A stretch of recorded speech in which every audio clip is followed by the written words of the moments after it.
Oke, balik lagi. Kita akan lanjutin pembahasan tadi yang udah part 1 sebelumnya yang mengenai perbedaan sanguin sama melankolik gitu kan. Sekarang kita lanjutin pembahasan berikutnya mengenai korelik dan plakmatis gitu kan ya. Nah, kita masuk ke yang plakmatis nih, Bu. Iya, boleh. Plakmatis itu gimana sih ciri-cirinya? Kalau plakmatis itu kebanyakan dari ciri-cirinya adalah kayak tenang, damai. Terus udah gitu lebih memperhatikan. Anda sekali ya? Sangat, saya tenang. Tidak mungkin, saya tidak percaya itu. Saya tenang sekali. Ya kalau plakmatis itu yang udah gue baca dia lebih observer, terus misalnya nih Iya, misal. tongkrongan, kita kan tongkrongan nih, tongkrongan. Lu gimana? Oh, gue ngikut aja. Nah, biasanya gitu.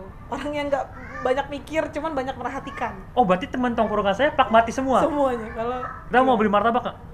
Serah lu dah, serah lu. Ikut aja. Lebih perkara nggak ada duit sih gitu. Bukan ke ciri-ciri karakteristik bukan, ya? Bukan. Lebih nggak ada duit ya? Tergantung donatur, serah mau ngapain gitu kan. Enggak ya, bukan gitu ya? Bukan lah, Bukan. beda. Kalau plakmatis itu kurang lebih seperti itu ya, karena mengalir aja, ikutin. Nah, beda kan tadi sangat beda dengan si melankolik, dia terstruktur gitu. Kalau dibilang, oh kita nggak bisa jam segini kita harus ngerjain ini, ayo gitu. Ntar kalau ada satu lagi yang bilang, kita sebelum ngerjain ini kita ke sana dulu yuk, beli kopi dulu yuk. Oh ayo aja plakmatis. Plakmatis ayo aja. Ketemu sama melankolik nggak bisa, harus jam segini harus kita harus udah mulai gitu. Patahin. Jadi kalau si siapa plakmatis itu tipe yang ayuan gitu. Ayuan. Dia nggak banyak ngomong sih. Kalau unsurnya apa dia unsurnya kalau plakmatis? Plakmatis itu lebih ke air. Karena kan ikutin alurnya atau ikutin ini aja lah. Aliran air lah, seperti itu. Seolah-olah ya, ini digambarkan seolah-olah seperti itu. Dan dia sih termasuk orang yang introvert ya. Oh iya. Karena kan dia lebih banyak memperhatikan daripada bicara, beda dengan sanguin. Berarti dia tipikal observer gitu ya? Bagus ya, observernya bagus ya? Iya, dia bagus. Karena dia kan cenderung pembawanya tenang gitu. Emosinya juga nggak menutup-nutup gitu. Jadi dia perhatikan dulu nih, kira-kira dia dapat celahnya berbicara, dia baru akan berbicara gitu. Kadang nggak berbicara. Jadi nggak mungkin ya, misalkan orang plakmatis tiba-tiba saya lagi di jalan terus kerobot orang, nggak mungkin tiba-tiba teriak, sulit kecil, kemungkinan kecil ya? Iya, tidak. Kecuali Anda tadi ya. Iya sih. Iya. Nah, kan saya sangat plakmatis. Oh ya, sangat plakmatis. Karena itu kan berhubungan dengan emosi ya. Kalau emosinya dipancing sedikit langsung naik gitu kan. Nah, itu bisa terjadi dengan beberapa orang atau beberapa karakteristik. Seperti sanguin juga bisa. Tapi kalau si plakmatik tuh lebih ke ayuan, santai gitu ya. Kalau misalkan dia diserobot orang di jalan, ya udahlah, mungkin dia buru-buru, sakit perut kali. Sakit perut. Lebih positif dan observer aja. Oh, nggak mungkin kayaknya dia. Vibe-nya positif gitu ya? Iya, tenang pembawaannya gitu. Terus misalkan, berarti tipikal observer gini. Saya punya teman gini nih. Kita udah grup rame nih bilang, kita mau nongkrong nih ke mall gitu jam hari Minggu jam 8. Tipikal misalkan, yaudah ayo gitu ya. Tipikal gitu ya. Gampang buat ayo gitu ya. Iya. Gitu. Tapi kan misalnya nih ya, maksudnya nggak semua orang plakmatis. Gue plakmatis kemarin periksanya tapi nggak kayak gitu-gitu banget. Misalnya dia udah psikotes nih, ternyata saya plakmatis tapi saya nggak seperti yang Yudi bilang gitu. Ya nggak masalah, itu kan balik lagi ke orangnya gitu. Karena dia akan melihat kalau kita pribadi ya, pribadi sebagai orang dewasa pasti akan lihat, schedule saya nggak ada nih hari ini. Udah, ayo deh gitu. Nah iya, balik lagi kan, ada kebutuhan lagi kan ya. Iya, balik lagi ke. Kalau misalkan dia seorang pragmatis tapi tiba-tiba ada jadwal misalkan, udah punya acara tapi acaranya kayak nggak penting-penting banget, kayak gue bisa.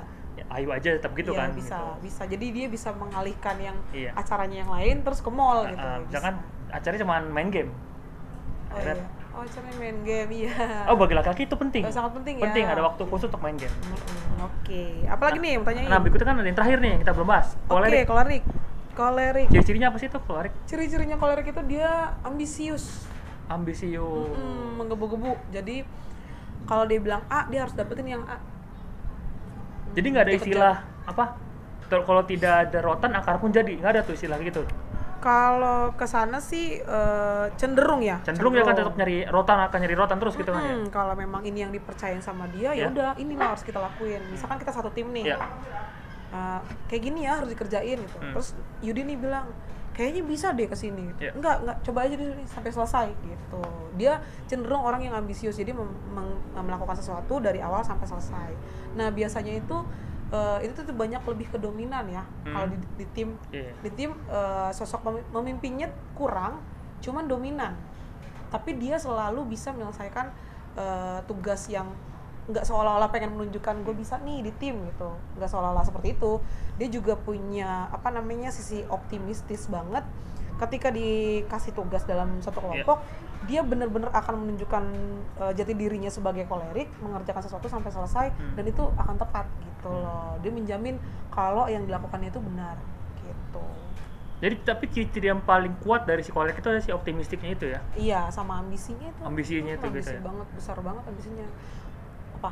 Kalau balik lagi nih kan kolerik terus sama siapa tadi pertama pragmatis kan ya? Iya. Pragmatik sama kolerik. Nah balik lagi mengenai bidang pekerjaan gitu kan ya. Si pragmatik tuh gimana tuh? Cocoknya bekerja di bidang apa sih dia? Pragmatis ya. Pragmatis itu dia bisa juga di staff atau di belakang meja ya. Backdesk. Nah dia karena kalau misalkan ada arahan dari lakukan seperti ini dia bisa ngikutin gitu. Jadi detail, dia observer kan dia tadi. Iya, observer detail. Jadi dia lebih ke memperhatikan dulu, oke, nah dia tidak cocok dengan marketing. Oh, nggak cocok kan? Nggak cocok, di service customer dia nggak cocok. Karena dia akan banyakan diem. Nggak seru dong kalau misalkan customer, saya butuh ini loh, kok mbak diem aja? Gitu, kan nggak mungkin. Saya lagi memperhatikan Anda sanggup bayar apa tidak, saya perhatiin tadi, kayak nggak sanggup ya Anda gitu. Tidak boleh dong. Oh iya, tidak boleh ya? Iya dong. Langsung gagal itu ya? Langsung gagal, nggak dapat. Berarti dia emang cocoknya bekerja di belakang di belakang meja, back office gitu ya? Back office. Analitik dan servernya bagus. Nah, kalau si kolerik tuh? Kolerisnya sendiri, dia ini sih bisa, salah satu kelebihannya sih, gue bisa bilang dia tuh multitasking. Saya kira multitalenta. Multitasking bisa. Sebenarnya dia bisa juga untuk menjadi pemimpin atau leader. Iya. Bisa juga karena kan leader sendiri itu bukan semata-mata hanya dibutuhkan karakteristik, tapi skillnya si leader ini kan dia butuh tuh. Karena dia sifatnya dominan ya. Iya. Nah itu yang dipunya si kolerik ini sendiri, bisa jadi pemimpin atau jadi leader salah satunya. Nah ini kan ngomongin leader. Yang kemarin kita bahas kan mengenai leader si siapa? Melankolik. Iya, melankolik. Kira-kira nih kalau dari dua pemimpin ada melankolik sama si kolerik, kira-kira yang lebih unggul mana sih itu kalau misalkan jadi pemimpin antara dua itu? Kalau lebih unggul ya, kalau lebih unggul sih kalau sampai saat ini sih gue sih nggak tahu ya, belum tahu. Tapi yang sepanjang gue pernah lihat adalah dia sama-sama mendukung. Sementara kolerik dia berani berbicara seperti kan menunjukkan diri tadi. Menunjukkan diri. Nah, kolerik ini menunjukkan dirinya dia seperti ini misalkan ya.